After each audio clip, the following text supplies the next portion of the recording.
Dará el tema Las órdenes militares en Extremadura, una historia de 8 siglos.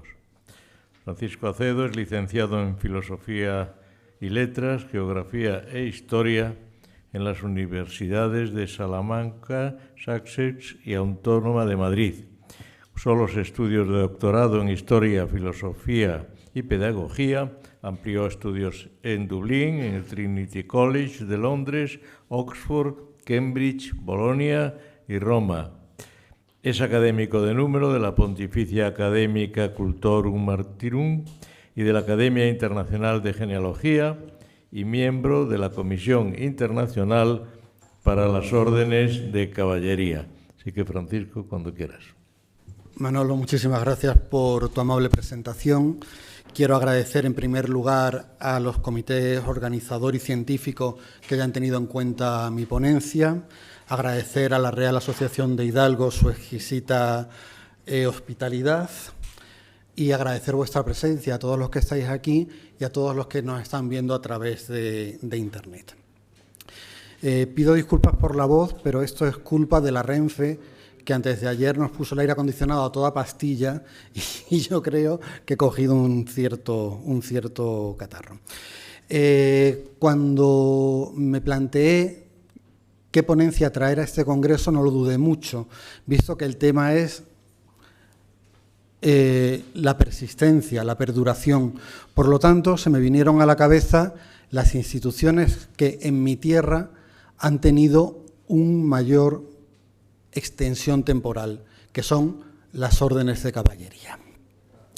La intención de esta ponencia es abordar con las lógicas limitaciones del tiempo y el espacio un tema que considero apasionante y al que desde hace años he dedicado textos y conferencias, las órdenes militares en la Extremadura española. Lo que hoy llamamos Extremadura, esto que está aquí, este mapa tiene los límites de las provincias actuales, los de Javier de Burgos de 1833. Es un concepto fronterizo cuya situación geográfica fue evolucionando a través de los tiempos. Esta zona, llamada en tiempos de la conquista cristiana la Transierra, verá el ocaso de la presencia musulmana, almohade más concretamente, entre los siglos XII y XIII. Extremadura era una zona fuertemente militarizada, plagada de fortalezas militares con grandes aparatos defensivos como murallas, alcázares y alcazabas, protegidas por dobles cercas, torres albarranas, espigones, baluartes, que las hacían casi inexpugnables. La población en la época era escasa, con pequeños asentamientos en Almunias, cercanas a los grandes núcleos defensivos que poseían grandes albacares para acoger ganado y población en épocas de mayor belicismo. Es decir, Extremadura en época musulmana está prácticamente desierta. Hay una serie de ciudades, Cáceres, Badajoz, Coria, Mérida, Medellín, y el resto son pequeñas almunias, es decir, explotaciones agrícolas.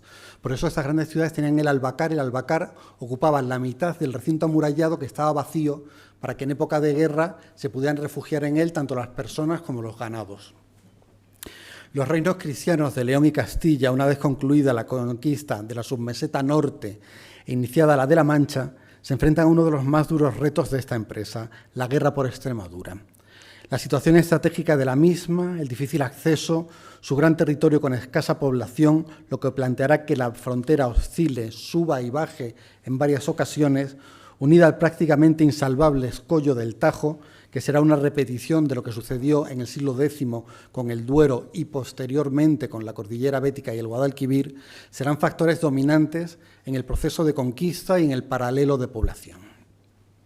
Los monarcas castellanos y leoneses tendrán que acudir al auxilio de las órdenes militares, bien las nacidas para las cruzadas orientales, bien las fundadas en suelo ibérico, para poder llevar a cabo esta colosal empresa junto a los ejércitos reales y aquellos de las grandes casas nobles de la Baja Edad Media. No es muy necesario recordar que la caballería tiene su origen en las cruzadas y el nacimiento de las diversas órdenes es variado. La conquista de Tierra Santa, la asistencia y escolta a los peregrinos, la atención a los enfermos, la custodia de los lugares sagrados. Balduino II tuvo una especial influencia en el nacimiento de las órdenes de caballería, como también lo tuvo San Bernardo de Claraval. Los caballeros eran monjes y soldados a un tiempo, Vivían en comunidades sujetos a una regla y con votos de pobreza, obediencia y castidad.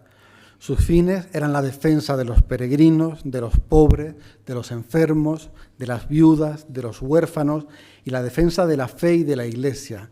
Desde una perspectiva contemporánea puede resultar difícil comprender cómo el espíritu del Evangelio se puede hacer compatible con las armas, pero siempre es necesario recordar que no pueden analizarse y aún menos juzgarse hechos pretéritos con una visión contemporánea. Y sería excesivamente prolijo en este momento hacer un análisis pormenorizado de las mentalidades, la sociedad, la economía y la cultura medievales. Pero pensemos que estamos ante una sociedad que convivía con naturalidad tanto con la violencia como con la muerte. Si reflexionamos un poco, nos daremos cuenta de que la nuestra tampoco está tan alejada de ambas circunstancias y que cada momento histórico posee características singulares que no alteran ciertos comportamientos consubstanciales al ser humano y que se camuflan bajo diversos mantos según las épocas. Al igual que en cualquier otra orden monástica, aquellos que deseaban ingresar en la caballería debían pasar por un período de noviciado, tras el cual se pasaba a ser escudero y finalmente caballero en una solemne ceremonia denominada investidura o cruzamiento. Estas ceremonias estaban presididas por el gran maestre de cada orden o por un delegado magistral y celebradas por un obispo o abad. Antes de ella tenía lugar la vela de armas.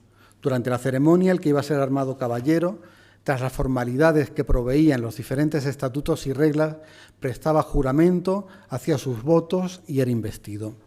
En ese momento se le entregaban la capa, la espada, el cíngulo y las espuelas de oro. Esta ceremonia, con ligeras variaciones, se ha mantenido hasta el día de hoy en algunas órdenes. Alfonso VI comienza la conquista extremeña tomando Coria tras la batalla de Sagrajas en 1086, pero esta se pierde en el reino de su hija Urraca a manos de los almorávides. Su hijo, el emperador Alfonso VII, la conquistará definitivamente en 1142, dotándola de un generoso fuero y repoblándola para evitar nuevamente su pérdida. No entraré en excesivos detalles, pero señalaré que la muerte del emperador y la división de su corona entre sus hijos hará que el empuje cristiano vea una ruptura en su unidad. Castilla se centrará en el este de la Vía Lata y León, es decir, la Vía Lata, sabéis que la autovía Ruta de la Plata de hoy en día, que era la que unía Sevilla con Astorga, parte de Extremadura prácticamente en dos, con lo cual Castilla se va a dedicar a la conquista de la zona oriental y León de la zona occidental. Y León entrando en pugna con Portugal en el oeste de la misma. Más de medio siglo será necesario para tomar todos los territorios al norte del Tajo por parte de los dos reinos. Entre 1165 y 1169, el caudillo portugués Geraldo Saint-Pavor toma Cáceres, Mérida, Trujillo y Montánchez a los musulmanes para su rey Alfonso Enríquez, aprovechando de la debilidad agarena. La única acción castellana en este período será en 1186, cuando Alfonso VIII funde Plasencia. Sin embargo, la vuelta de tuerca la dará Fernando II de León, quien, aliándose a los califas almohades de Marrakech, se enfrenta a los portugueses y, tras la batalla de Badajoz, obtiene la plaza de Cáceres y entrega el resto de posesiones portuguesas en Extremadura a los musulmanes, quienes ponen como gobernador de las mismas al cristiano Fernando Rodríguez de Castro, quien a su muerte dejará en herencia esas posesiones a Alfonso VIII de Castilla. Como nos damos cuenta, en la Reconquista, como queramos llamarlo, conquista cristiana, el periodo ese, las alianzas son de lo más variopintas. Aquí vemos a Fernando II, a un rey leonés, aliado con el califa de Marrakech contra el rey de Portugal, cristiano. Mientras tanto, Fernando II de León funda en Cáceres los Fratres de la Espada, embrión de la Orden de Santiago, de la que más tarde hablaremos más extensamente. Perdida Cáceres a manos del jeque Abu Yaqub Yusuf, hermano del califa Abu Hafs Umar, y martirizados los Fratres, probablemente en lo que hoy es la torre del Palacio de Carvajal, la conquista leonesa sufrirá un enorme parón hasta la batalla de las Navas de Tolosa en 1212. A partir de 1213, Alfonso IX inicia su conquista con Alcántara, Cáceres caerá en 1229 y su sucesor, San Fernando III, completará la conquista extremeña y continuará hasta llegar al Valle del Guadalquivir. Todo este largo y complejo proceso que he intentado sintetizar en pocas líneas no puede ser comprendido sin la actuación de las órdenes de caballería, tanto en la conquista como en la posterior población y organización del territorio. En cualquier caso, es difícil señalar con precisión dónde comienza la historia y dónde termina la leyenda, cuáles son realmente los hechos y las gestas y cuáles las narraciones ficticias. A diferencia del abundante material existente relativo a las órdenes en Andalucía desde su asentamiento, en Extremadura la documentación es exigua y fragmentaria, muchas veces reconstruida a través de fuentes indirectas o creadas a partir de los cronicones, con todas las inexactitudes e imprecisiones que contienen. Extremadura, bajo la unidad política de la corona castellano-leonesa, se convierte en un territorio cuya administración difiere mucho de lo que hoy conocemos y que es reflejo del régimen señorial de la época. Por una parte, existirán tierras de realengo con concejos cuyos alfoces los convierten en verdaderas repúblicas: Coria, Cáceres, Plasencia o Badajoz. Las zonas de realengo son las que están señaladas en color beige y que hacen prácticamente una barra en el mapa de Extremadura. Y están las ciudades de realengo, que serían Plasencia, Cáceres y Badajoz y Trujillo. Cáceres no es ciudad, es villa. Cáceres se convertirá en ciudad en época de Alfonso XII.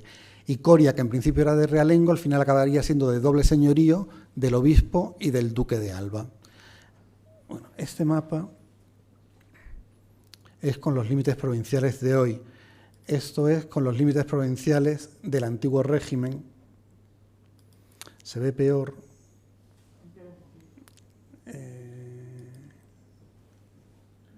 No veo la lupa aquí. Y aquí vemos que lo que es, lo que os decía, la barra, que aparecía en el otro mapa lleno de puntitos, estos puntitos son señoríos. Señoríos como, por ejemplo, aquí aparece Ciruela, aparece Montijo, aparece... bueno, vamos a volver al otro, al de color, que se ve mejor, aunque aquí se ve con los límites antiguos. Veis que Béjar pertenece a Extremadura todavía, Higuera la Real no está porque pertenece al Reino de Sevilla, Olivenza no está porque pertenece a Portugal, falta toda la zona de Villuercas e Ibores, que pertenece a Toledo, pero lo vemos aquí mejor para hacernos la idea. Muy bien. Están después las zonas de señorío, aparecen en verde. Aquí aparece el señorío, el que será de los condes de Alba del Iste, que luego veremos de dónde procede, y el señorío de los duques de Alba, que comienza en Coria. El heredero del duque de Alba en las primeras generaciones era marqués de Coria, era el título que utilizaba, y que va hasta la Sierra de Gata. La Siberia, que tiene como capital Herrera del Duque, no hay ningún duque de Herrera. La gente pregunta qué duque, el duque de Béjar, que tenía la gran mayoría de sus territorios en la Siberia. Aquí tenemos el marquesado de Villanueva, que acabaría recayendo también en la Casa de Alba. Y aquí tenemos pues Feria, Zafra, Nogales, Salvador, todas estas... aquí tenemos Montijo, tenemos toda Alburquerque, es decir, Jaraicejo, Deleitosa, Almaraz, los grandes señoríos extremeños. Y tenemos los territorios de las órdenes militares, que llegaron a ocupar 17.000 kilómetros cuadrados, lo que quiere decir más de un tercio de la extensión actual de Extremadura. Tenemos la Orden de Alcántara, en azul, que ocupa toda la región de Alcántara, subiendo hasta Santibáñez, la comarca de Valencia de Alcántara y la comarca que se incluía más tarde de San Vicente, y toda la zona de La Serena. La Orden de Malta, que vamos a ver que tuvo presencia en Extremadura, la tuvo únicamente en Sierra de Gata, aquí, en Trevejo. La Orden de Santiago, que tiene la grandísima provincia de León, que va desde Montánchez hasta Monesterio, ya casi en la frontera con el Reino de Sevilla, y toda la zona de Jerez de los Caballeros, que eran las posesiones de la Orden del Temple. Todo la zona de Jerez de los Caballeros y lo que luego va a ser la zona, el territorio del condado de Alba del Iste, que es la encomienda de Garrovillas de Alconétar. La Orden del Temple, como digo, cuyo centro principal era la encomienda de Capilla, que está aquí, que pasaría luego a ser territorio señorial, tuvo posesiones en el noroeste de la región, en Sierra de Gata, la encomienda de Alconétar. Sierra de Gata está aquí, la encomienda de Alconétar aquí, cuyos significados procede del árabe alcunetara, los puentes, que son los puentes que están, según se va en la autovía de Cáceres a Salamanca, cuando se pasa el Tajo a mano izquierda, que se movieron para, una vez que se construyó el pantano de Alcántara a comienzo de la década de los 70, y la comarca de Garrovillas. Por los límites de esta encomienda, en 1253, de la encomienda de Garrovillas, y el concejo de Cáceres dirimiendo sus contiendas de lindes a través de un tribunal nombrado por ambas partes. Este documento es fundamental, ya que es uno de los poquísimos documentos originales de la Orden del Temple que se conservan en España, no ya en Extremadura, sino en toda España, antes de su disolución, y que nos da nombres de caballeros, que es algo que es bastante extraño. Sabemos que don Lope Pérez era comendador de Capilla, don Miguel Navarro, comendador de Alconétar, y aparecen también don Martín Sánchez, comendador de Aliste, fray Guillén Arnaldo, fray Fernando Navarro, fray Arias Yáñez y fray Simón García. Esto se conserva en Cáceres, en el Archivo Municipal de Cáceres, en un documento. El original se perdió, pero está copiado en el libro de Becerro del siglo XVI. Y en el original que se perdió había un sello del Gran Maestre de la Orden del Temple. Después tenía toda la vastísima zona del sur, de la Sierra Sur, con Jerez de los Caballeros, Fregenal de la Sierra, Oliva de la Frontera, Monbuey, Villanueva del Fresno, que constituían la encomienda de Valencia del Ventoso. La Orden del Temple sabemos que se funda en 1118, nos ahorramos los detalles, sabemos que en época de Felipe IV, el Hermoso de Francia, comienza la campaña de acoso y derribo contra la Orden, hasta que en 1314 Jacques de Molay es quemado en la hoguera, el último gran maestre. La dispersión de sus posesiones y sus litigios con los concejos, en especial con el de Badajoz, hicieron que en Extremadura no tuvieran la conexión y la unidad que tuvieron otras órdenes. Tras la traumática disolución del Temple, sus propiedades se dividieron. Las propiedades norteñas fueron a la Orden de Malta, la zona de San Vicente de Alcántara pasó a Valencia a la Orden de Alcántara, y la zona de la Sierra Sur, de Jerez de los Caballeros, pasó a la Orden de Santiago. A pesar de su disolución, la institución de la Orden del Temple iba a perdurar en Extremadura, llegando hasta nuestros días en el fuero de Bailío. El fuero de Bailío es un fuero que afecta al régimen económico matrimonial, en virtud del cual se hacen comunes todos los bienes aportados por los contrayentes, de tal manera que si el vínculo se disolviera, habría que dividir todo el patrimonio en dos mitades iguales. El fuero sigue vigente en la comarca de San Vicente de Alcántara y en la de Jerez de los Caballeros. En Extremadura se conoce como el de lo tuyo es mío y lo mío es tuyo. Incluso los bienes privativos pasan a el tronco común. Y en caso de que hubiera un divorcio, se divide todo a la mitad, independientemente de lo que haya aportado cada uno de los cónyuges. Es uno de estos fueros, como el fuero de la Tierra Llana de Vizcaya, el fuero de Cataluña, o otros, los fueros de Ceuta, que siguen todavía en vigor. Digamos que hoy en día la mayoría de la gente suele renunciar al fuero en el momento de hacer capitulaciones. La Orden de Alcántara, que fue la única que tuvo su sede magistral en Extremadura, poseía el territorio comprendido desde la comarca de Alcántara hasta la Sierra de Gata y toda la Serena. Es lo azul en el mapa. Su extensión total era de 7.800 kilómetros cuadrados. Cuando hablamos en Extremadura de superficies, para que os hagáis idea, mi ciudad, Cáceres, el término municipal de hoy en día, que es más pequeño que el Alfoz, que tuvo en su momento, del que se han segregado localidades cercanas, es mayor que la provincia de Álava. Es el mayor término municipal de toda España. Llega desde el Tajo hasta la provincia de Badajoz y desde Trujillo prácticamente hasta la zona de hasta Alcántara prácticamente, Valencia de Alcántara. Los privilegios reales dados a ella procedían de la necesidad de controlar la frontera con Portugal y se dirimieron pleitos entre esta y los concejos de Badajoz, Coria y Cáceres por sus límites territoriales. En 1240 se anexionará Hornachos, Magacela y Reina, que están en esta zona. Tras la extinción del temple, adquirirá Capilla, Almorchón y Benquerencia, por acá. La Orden de Alcántara buscó siempre los lugares de pastoreo relacionados con la ganadería transhumante, una de sus principales fuentes de riqueza, debido al control del puente que le dio nombre sobre el Tajo. Alcántara significa puente en árabe, único paso tras la destrucción del puente de Alconétar y antes de la erección del puente de Francisco de Carvajal en el siglo XVI. Esta vocación ganadera justifica su extensión hacia la comarca de los Montes en busca de lugares apropiados para la actividad pecuaria. Nació con el nombre de Cofradía de Armas en 1156, fundada por Suero Fernández Barreiros y otros caballeros salmantinos que defendieron la fortaleza de San Julián del Pereiro, entonces propiedad del Reino de León, hoy propiedad de la República Portuguesa. Fue confirmada por Alejandro III el 29 de diciembre de 1177 como orden de caballería de San Julián del Pereiro, adoptando la regla del Cister. Lucio III, en 1183, la exime de la jurisdicción diocesana y la pone bajo la custodia directa de la Santa Sede.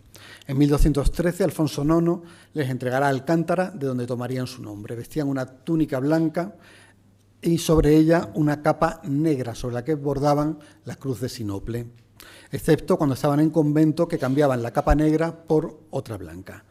En el siglo XIV dejarían de usar el peral para tomar como propia la cruz flordelisada de sinople, que es la que conocemos en nuestros días. Fueron 37 sus grandes maestres hasta la incorporación del maestrazgo a la administración perpetua de la corona. Sus mayores dignidades eran el prior del Santo Convento de Alcántara, el comendador mayor, el clavero, el sacristán mayor y el prior de Magacela. En 1546 se autoriza la entrada a caballeros casados a cambio de que muten el voto de castidad, cambiándolo por el juramento de la defensa del voto de la Inmaculada Concepción. La prosperidad de la orden, junto a la ganadería, vino de la fabricación de paños, sayales, jergas y lienzos procedentes de la lana merina y exportados fundamentalmente a Lisboa en grandes barcazas a través del Tajo. Igualmente, Alcántara exportaba cultivos, calzados, lienzos, cera, ganados, granos, pasas y vino.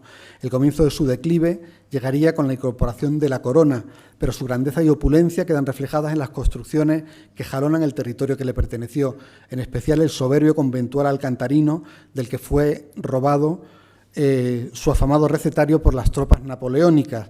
Gran parte de la gastronomía francesa procede del recetario de Alcántara. El consomé no es más que el caldo consumado. Las perdices a la moda de Alcántara, que mi abuela Vicenta las hacía que te mueres, que reposan durante 48 horas en vino de Oporto, rellenas de foie, proceden de Alcántara. Y el foie es el que se llamaba hígado graso. Y como esto podía seguir diciendo, escrito bastante también sobre el tema del recetario. Los franceses no solo nos robaron cuadros y armerías, sino que también nos robaron la gastronomía y luego la vendieron mucho mejor que nosotros, que eso hay que reconocérselo. Los orígenes de la Orden de Santiago se encuentran en la cacereña iglesia de Santiago de los Caballeros, que es mi parroquia, por cierto. Según la tradición, fue templo mozárabe. Allí, 13 caballeros, teniendo a Pedro Fernández de Fuentecalada como fundador, entregaron su vida al servicio de Dios en una compañía llamada Fratres de la Espada, conocida más tarde como Fratres de Cáceres. Tras el ya citado martirio de los 13 caballeros, defensores de la plaza de Cáceres frente al ataque musulmán y a la expulsión del lugar donde los vio nacer, defendieron el resto de caballeros que quedaron las fronteras de Extremadura y los peregrinos que iban a Compostela a ver al apóstol. Alfonso VIII les cedió la villa de Uclés a su fundador, Pedro Fernández de Fuentecalada, la que se convirtió en uno de los grandes centros de poder de la península ibérica. Habrá que citar la historia de los 270 caballeros que se dirigían hacia Sevilla y que emprendieron combate contra los musulmanes y quienes, invocando Santa María Tentudía, consiguieron detener el sol y la victoria y elevaron el magnífico monasterio de Tentudia, que está aquí abajo y que merece la pena verse. Es una verdadera maravilla. Tiene unos retablos en azulejo espectaculares. La orden estaba regida por el Gran Maestre, de los que hubo 39, y los 13, como nos ha dicho Íñigo La Serna hace poco, que él es 13 también. En recuerdo de los 13 primeros fratres, quienes junto a los priores obispos de Uclés y San Marcos de León, los comendadores mayores de León, Castilla y Monte de Albán, el prior de Santiago de la Espada, el secretario y el tesorero, elegían al Gran Maestre. Por su parte, la Orden de Santiago, alejada de Cáceres, su zona natal, como anteriormente se dijo, tras la conquista definitiva por parte de Alfonso IX en 1229, recibió a cambio de la villa de Cáceres una suculenta cantidad monetaria y los lugares de Villafáfila y Castrotoraz, que están en Zamora. La intención de la corona leonesa era que se estableciera la casa magistral en la atalaya de Pelayo Belidis, cercana a Galisteo, pero ésta prefirió asentarse primeramente en León, donde construyó el soberbio Hospital de San Marcos, y más tarde en Uclés, donde hace unos años aparecieron los restos de la iglesia conventual en una campaña de Extremadura, de excavaciones. En Extremadura, sus dominios eran, como he dicho, la provincia de León, que va desde Montánchez hasta Monesterio, y la zona de la Sierra Sur, con capital en Jerez de los Caballeros. 5 minutos, vale. Voy rapidísimo. La Orden de Malta poseyó solo un territorio muy reducido, que fue la encomienda de Trevejo, en Gata, que la heredó de la Orden del Temple. Perteneció a la Orden de Malta hasta la disolución de las órdenes. Pasó después a pertenecer a la Orden de Malta española, la que funda Carlos IV y que durará hasta Alfonso XII. Quiero señalar a 3 instituciones caballerescas extremeñas, no órdenes, pero sí corporaciones de caballería. La primera es la Orden de Santa María de Monfragüe. Esta sí es una orden nacida como encomienda de la desaparecida Orden de Montegaudio, fundada por el conde Rodrigo Álvarez de Sarria, que se acabaría disolviendo en el Temple y al final acabaría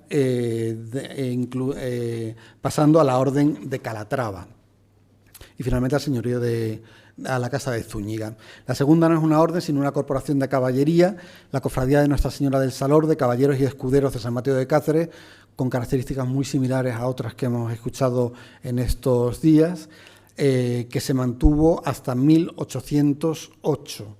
Cuando los franceses destruyen el templo de Santa María del Salor. Y por último, la Real Cofradía de Santa María de los Caballeros de Cáceres, que hoy en día se encuentra integrada en la Ilustre y Real Cofradía de Nuestra Señora de la Soledad y del Santo Entierro, ya sin carácter nobiliario.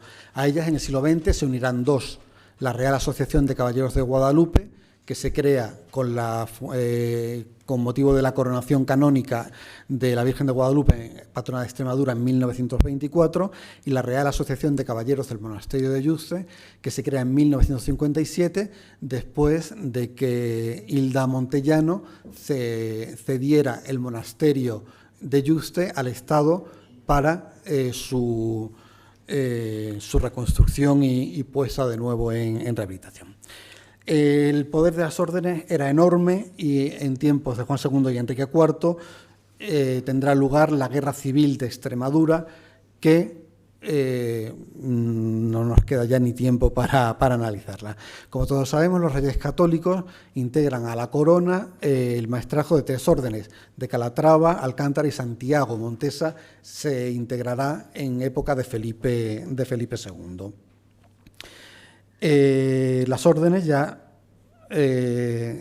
todo esto, digamos, que va a durar esta situación que vemos aquí en el otro mapa, se me ha ido, hasta 1833, incluso un poco más, porque llegaríamos a las desamortizaciones. La desamortización de Madoz es la que desamortiza las órdenes militares. Ahí en ese momento sucede algo bastante curioso. En virtud del concordato entre España y la Santa Sede de 1851, se señaló la vigencia del llamado Coto Redondo, bajo el priorato de órdenes militares, declarado territorio nullius, un pequeño número de poblaciones que se incorporaron a las diócesis respectivas, pero en Extremadura este priorato, esta diócesis nullius, quedó vinculada al priorato de Magacela y de Quintana, pero por la bula pontificia Quo Grauis de 1873 se ordenó su incorporación al obispado pacense. El obispo de Badajoz se dispuso a poner en vigor la bula y el prior de Magacela se niega, van al Tribunal Supremo, el Tribunal Supremo da la razón al obispo de Badajoz, ¿y qué hace el prior de Magacela? Rompe con Roma. Hay un cisma en Extremadura en 1873, cuando rompe con Roma diciendo que Roma no es quien para modificar los estatutos de las órdenes de caballería. Así que es un episodio bastante poco estudiado. Las órdenes de caballería, como todos sabemos, se disuelven en 1931 tras el advenimiento de la República y no encontrarán hasta 1980 acomodo, están en un limbo legal cuando se acogen a la Ley de Asociaciones de 1964. En Extremadura tuvieron dos momentos de contacto en el siglo XX, una en la década de los 60, cuando se produce un capítulo en la iglesia de Santiago de los Caballeros de Cáceres, porque el alcalde de aquel momento, Alfonso Díaz de Bustamante y Quijano, después conde de Berantevilla por su segundo matrimonio con Rocío Falcó, era caballero calatravo y organizó allí esta ceremonia en la que los caballeros eran todos ancianísimos, porque en este vacío del 31 al 82 no se invistió a nadie absolutamente. Y la segunda, que yo tuve el honor de estar en los años 80, yo tendría 14 o 15 años, que fue la investidura en el conventual de San Benito de Alcántara del entonces duque de Noto como caballero de Alcántara, hoy duque de Calabria, comendador mayor de Alcántara y presidente del Consejo de las Órdenes Militares. Con esta ponencia he querido hacer una breve exposición de la presencia de las órdenes militares en Extremadura, instituciones que son imprescindibles para entender el desarrollo histórico de esta región, su ordenación territorial, ya que numerosas comarcas que existen hoy en día hallan su origen en las demarcaciones territoriales de las órdenes, sus sistemas de explotación del campo, con el latifundio como su principal característica, y su patrimonio material con innumerables exponentes, tales como castillos, fortificaciones, iglesias, conventos, palacios, casas, pinturas, esculturas, retablos, sepulcros, sin olvidar numerosísimos topónimos y ejemplos de la Ánglica municipal en las que aparecen las cruces de Malta, Santiago y Alcántara y el Temple. Y también con un patrimonio inmaterial que se plasma en festejos, tradiciones, gastronomía e incluso con una singularidad del derecho como es el fuero de bailío. He dicho. Muchas gracias.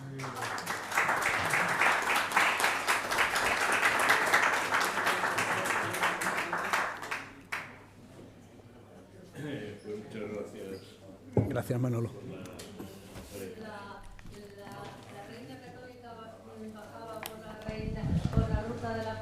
¿A orar en Guadalupe?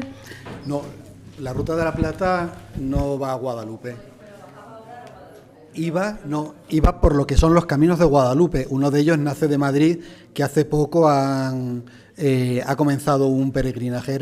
Los caminos de peregrinación de Guadalupe son también unas ramificaciones bastante importantes y digamos que hasta el siglo XIX tuvieron muchísima importancia y ahora se están retomando de nuevo. Sí, sí.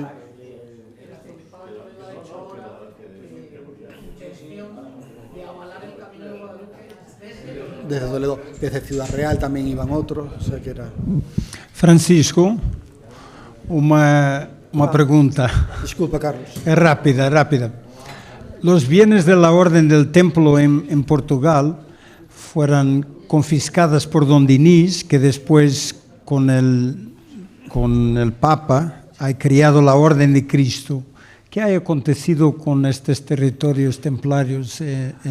Con los territorios templarios de Extremadura, sí, los Extremadura. del norte pasaron a la Orden de San Juan, Malta después, y los del centro a Alcántara y los del sur a Santiago. Gracias. A ti. Bien, pues preparamos ya la siguiente.